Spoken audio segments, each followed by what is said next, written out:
Leitura do livro Dialética da Razão Objetiva, de Samael Aun Weor.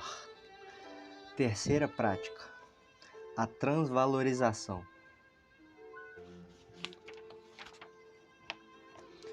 Se alguém não ama muito o trabalho, sua conjunção com o trabalho esotérico gnóstico não será possível. Se não há conjunção do trabalho em nossas vidas, obviamente não trabalharemos. Isso é tudo. Nos contentaremos com ler algumas obras e assistir a algumas conferências, porém não trabalharemos. Eis aqui o grave: quando não se trabalha com o ensinamento que aqui damos e que tornamos compreensível através de nossos livros, fora de dúvida não se consegue compreender o trabalho esotérico gnóstico. Lembre-se da parábola do mercador do evangelho cristão. O caso daquele mercador que quis se apoderar de uma pérola valiosíssima, porém lhe aconteceu que não tinha como se apoderar da mesma no momento. Que fez? Vendeu tudo o que tinha, todos os seus bens, etc. Vendeu tudo que possuía para conseguir aquela preciosa pérola e a conseguiu. Assim também o trabalho esotérico gnóstico é uma pérola valiosa. Para alguém a conseguir, terá de deixar todo tipo de interesses secundários. Terá de abandonar tudo o que o mundo possa atrair e se dedicar exclusivamente ao trabalho. Como quer que possuímos diversos agregados psíquicos em nosso interior que personificam a ira, a cobiça, a luxúria, a inveja, a gula, a preguiça, etc., todos esses diversos elementos puxam nas mais diferentes direções, apontam para os mais diversos interesses, pois têm sua energia psíquica aprisionada por tais ou quais interesses, por tais ou quais valores.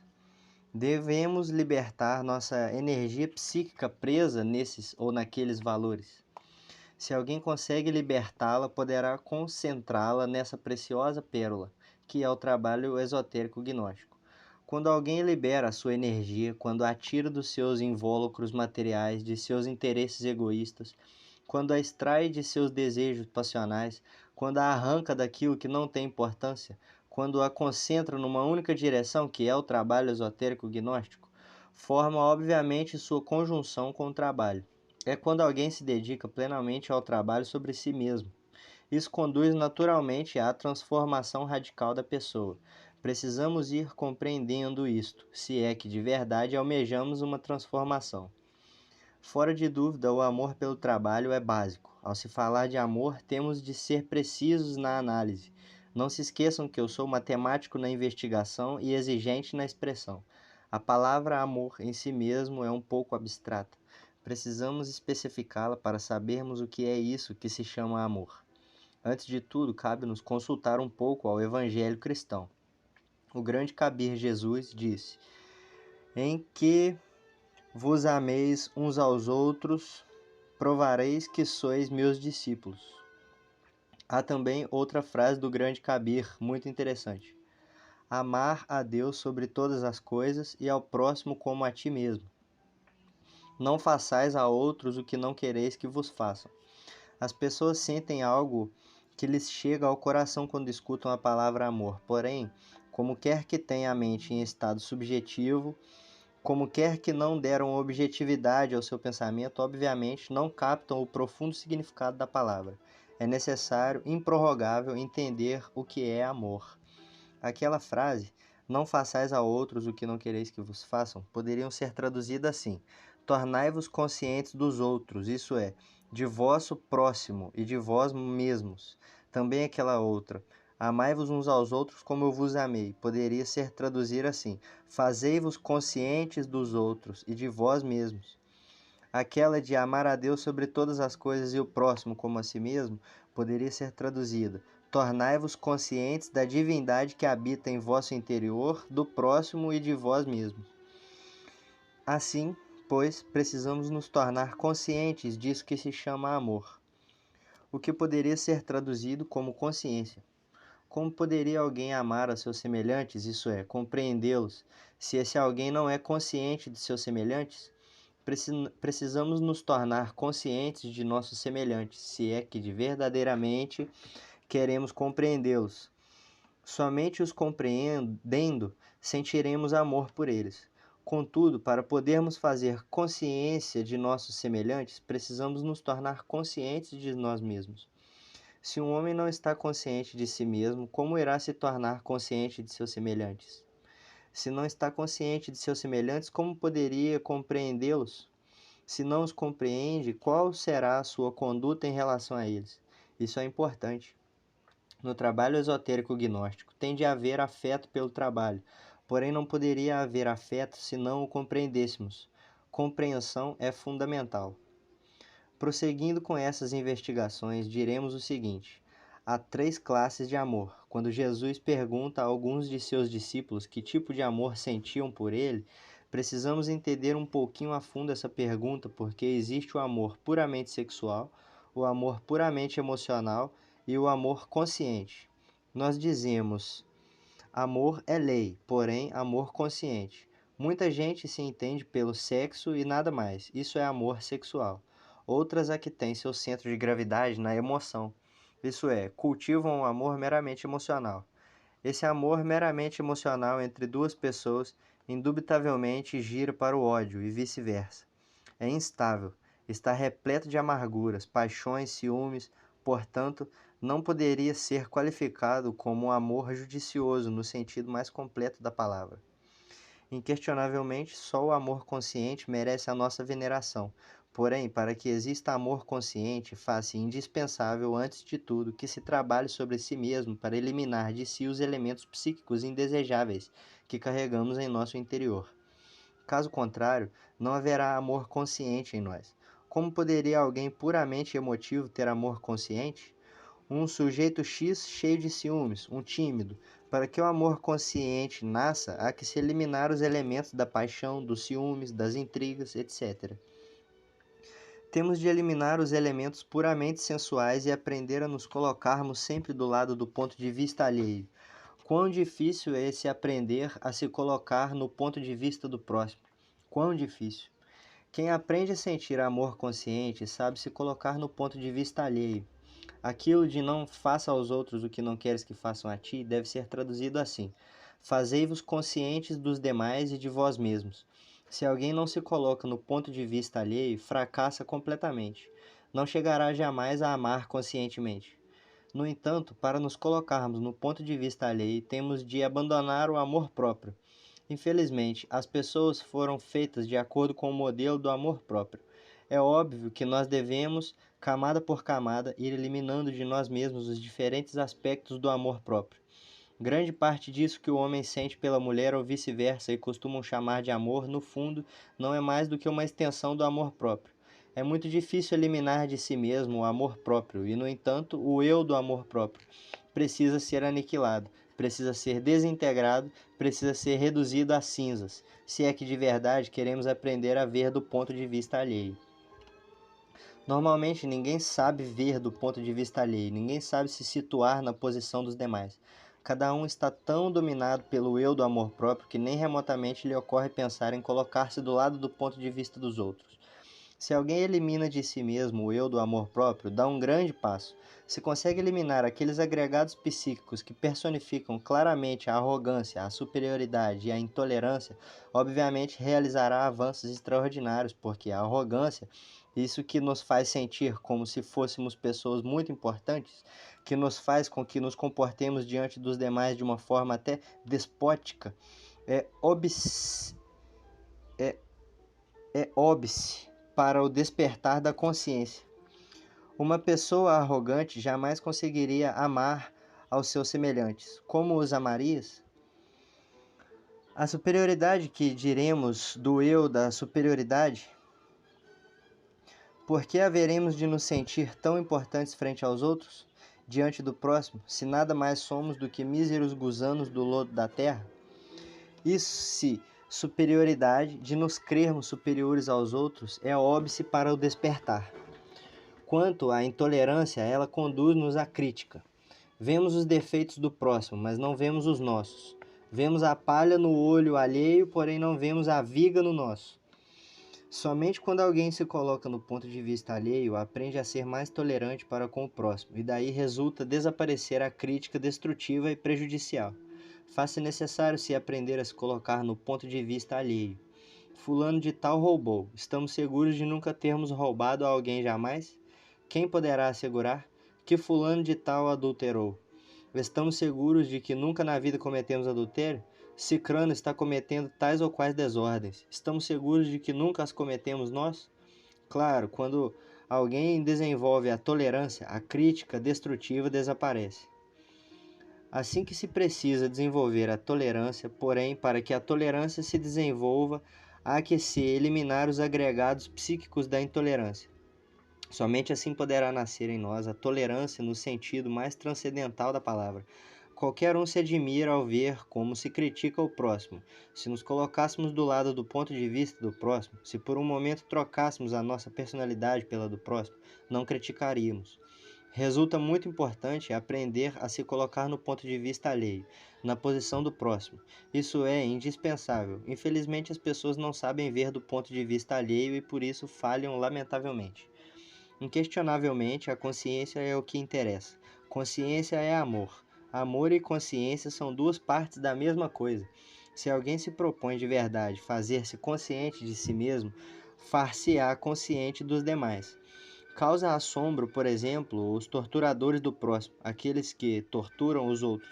Quão inocentes são, porque ao estarem torturando os outros, estão torturando a si mesmos. Se alguém tortura uma pessoa, mais tarde será torturado. É o pior dos negócios. Qualquer um terá de pesar todos estes aspectos se quiser, na realidade, realizar o progresso no campo do ser. Quando alguém vai para o trabalho esotérico gnóstico, há uma luta espantosa entre os valores passados e o trabalho que se precisa realizar. Como lhes disse, há múltiplos interesses. Dentro de nós, há múltiplos agregados psíquicos apontando para diversos interesses de ordem econômica, política, social, passional, etc. Isso impede que se entre de cheio no trabalho esotérico gnóstico. Passar de uma fase para outra em que alguém deixe tudo pelo trabalho gnóstico é o radical. O definitivo é abandonar-se todas as coisas do mundo para dedicar-se ao trabalho esotérico.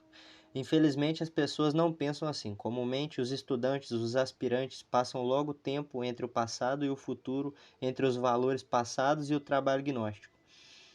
Forma-se uma espécie de agir amorfo, incoerente, em que se quer trabalhar, porém não se entrega de cheio.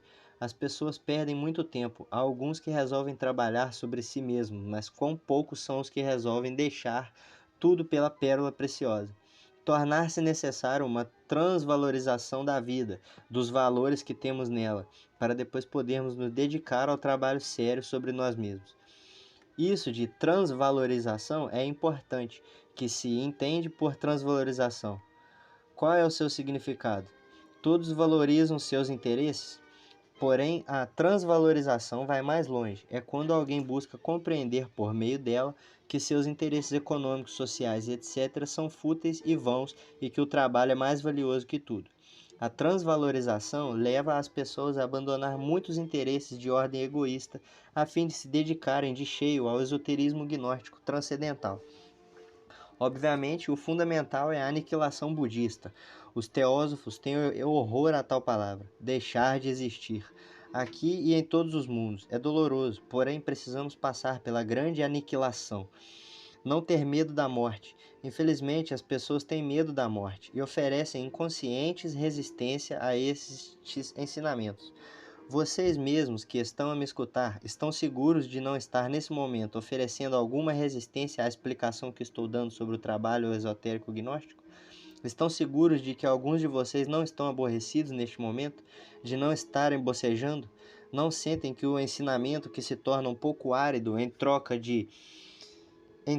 se eu me ponho neste momento a falar sobre a loteria ou sobre como melhorar a situação econômica ou como conseguir êxito no amor ou algo assim pelo estilo, asseguro-lhes que não bocejariam.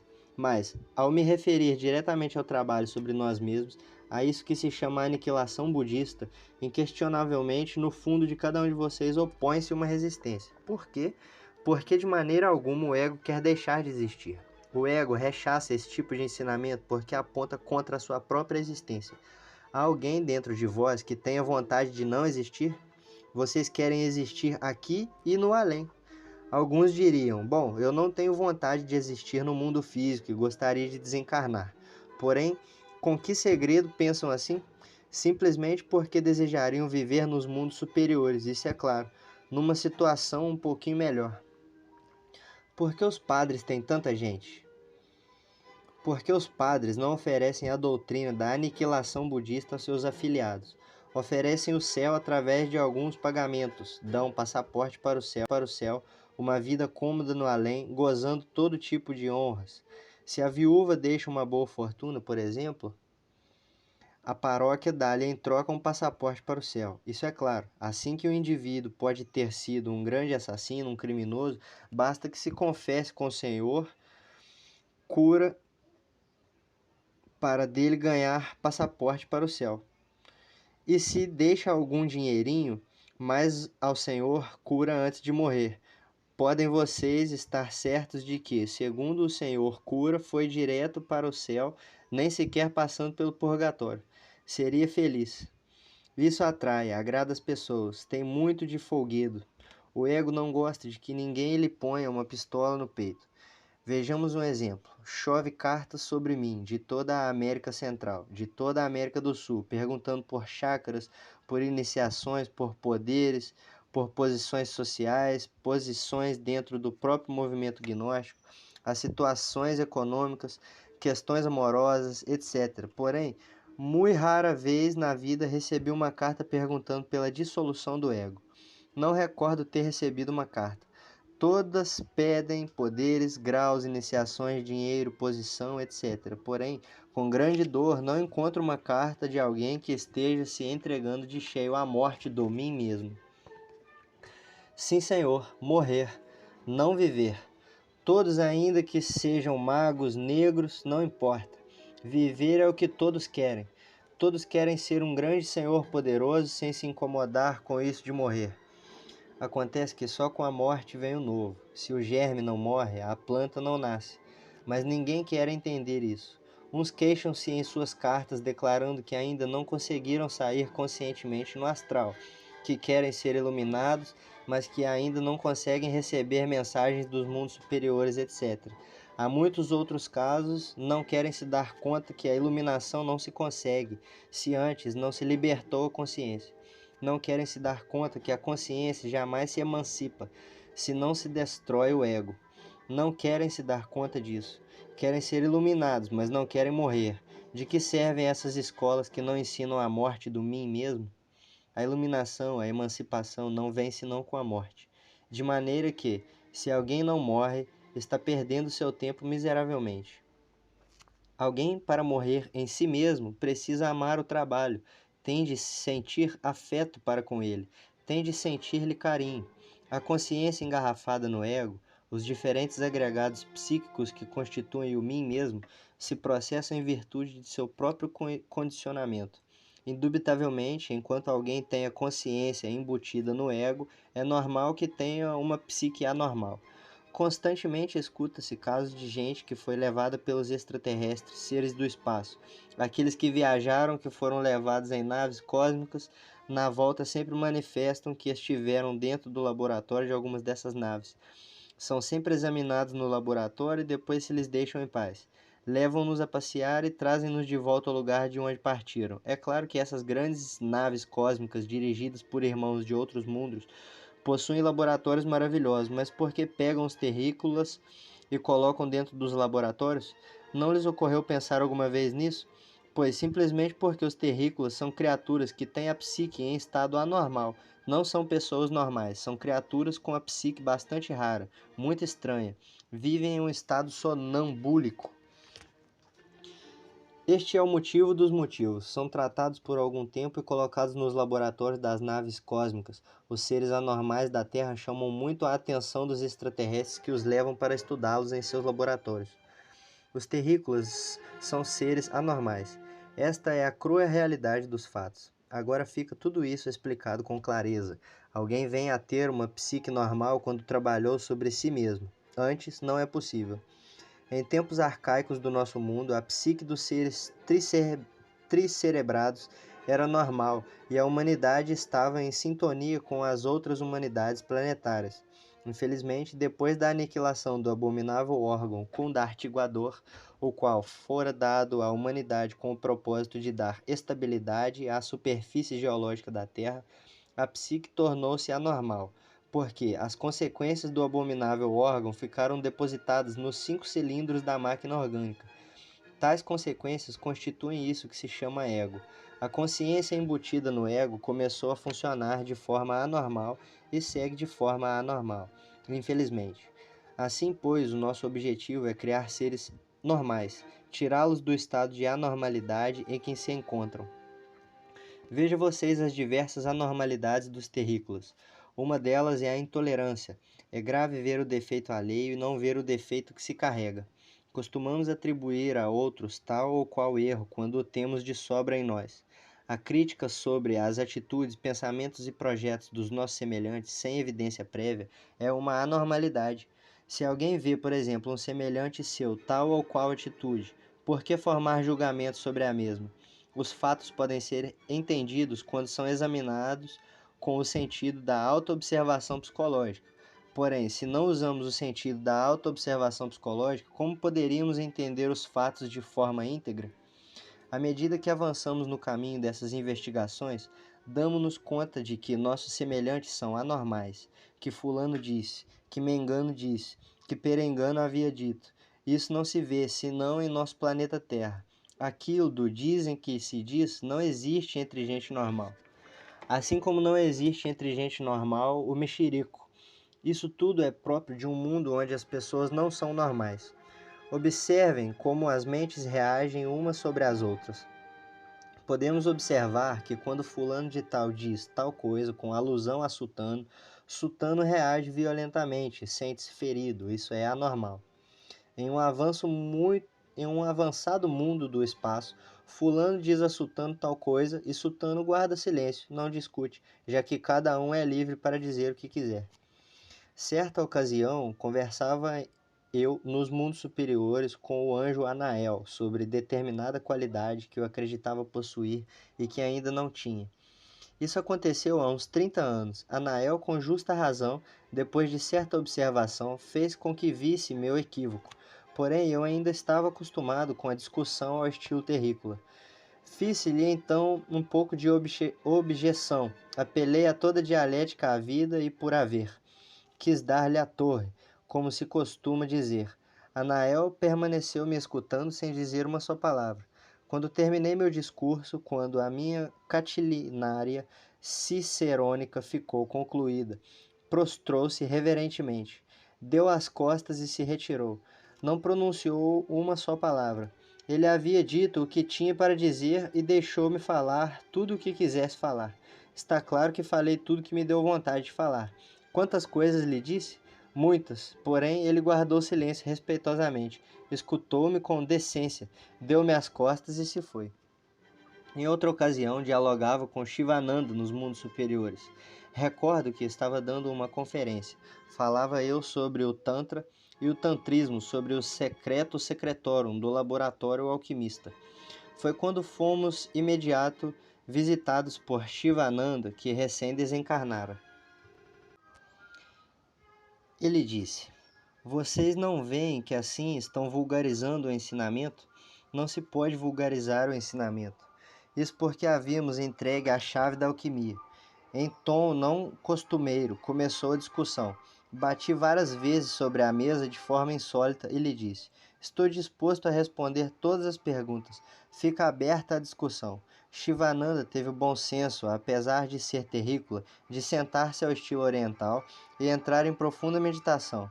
Instantes depois senti que alguém estava me escavando por dentro da cabeça. Olhei e lá estava o Yogi em profunda meditação. Passada sua meditação, pôs-se de pé, aproximou-se de mim e me abraçou, dizendo: Agora eu compreendi a mensagem que tu estás entregando à humanidade. Estou de acordo contigo, Samael. Eu vou recordar que leiam teus livros. Vou recomendá-los ao mundo inteiro. Já compreendi tudo. Eu também o abracei e disse: Eu também te estimo muito, Shivananda.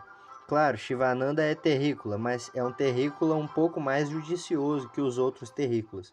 Pelo menos tem aptidões ausentes. Nos terrícolas, aptidões gnósticas extraordinárias. Assim, pois, meus queridos irmãos, alguém se torna compreensivo quando dissolve os eus. Isso é óbvio. Aprender a ver do ponto de vista alheio e tornar-se tolerante faz desaparecer esse sentido de crítica destrutiva. Alguém se torna normal quando destrói o ego. Começa a agir de forma diferente, completamente distinta dos demais. Ver como reagem uns sobre os outros é algo que causa dor. Se alguém diz algo, o outro reage porque se sente aludido. Isso não se vê senão em nosso mundo, onde há psiques anormais. Onde as psiques são normais, não se vê essas reações. Assim, pois, reflitam, pensem, amem o trabalho esotérico, porque se não chegarem a amar o trabalho esotérico, nunca trabalharão sobre si mesmos. Se não chegarem a amar realmente o trabalho, nunca haverá conjunção em suas vidas com o trabalho, e se não houver conjunção de suas vidas com o trabalho, na realidade, em verdade, jamais compreenderão o trabalho. Necessita-se compreender. Nós, instrutores, só queremos que vocês passem pela aniquilação budista e que suas consciências despertem. Enquanto vocês não tenham passado pela grande aniquilação, irão muito mal. Se me perguntarem como vocês estão indo, eu lhes direi muito mal. Por quê? Porque os vejo vivos e isso é grave.